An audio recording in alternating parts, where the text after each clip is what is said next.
Монгол улсад 2015 оны 3 дугаар сараас хойш улаан бурхан өвчний тохиолдол бүртгэгдэж нийт нутгийн хэмжээнд тус өвчний вирус нь газар аваад байсан юм а.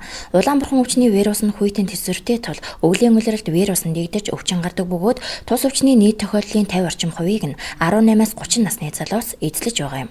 Энэ насны хүмүүс нь нийгмийн харилцаанд идэвхтэй оролцдог учраас тэднийг дархлаажуулах нь өвчний тархалтыг бууруулах ач холбогдолтой бөгөөд уг өвчнийг таслан зогсоох зорилготойгоор улсын хэмжээнд улаан бурхан өвчний нэмэлт дархлаажуулалтыг 18-аас 30 насны залууст өнгөрсөн сарын 12-наас 31-ийг дуустал тухайн аймаг сумын өрхийн эрүүл мэндийн төвөдээр хийсэн юм а. Ховд аймгийн хэмжээнд нийт 16375 залуус уг вакцинд хамрагдах ёстойгоос 13820 залуус хамрагдсан нь нийт залуусын 84.4%-ийг эзлэж байна.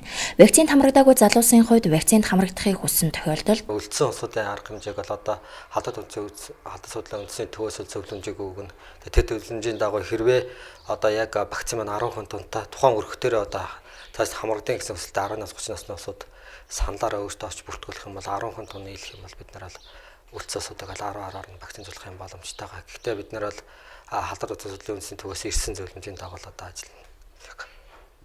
Ховд аймгийн хэмжээнд нийт 13000 гаруй залуус улаан бурхан улаануудын эсрэг вакцинд хамрагдсанаас аймгийн төв буюу Жаргалан сумын хэмжээнд 6200 гаруй залуус уг өвчний эсрэг вакцинд хамрагдсан дүн үзүүлэлттэй гарчээ.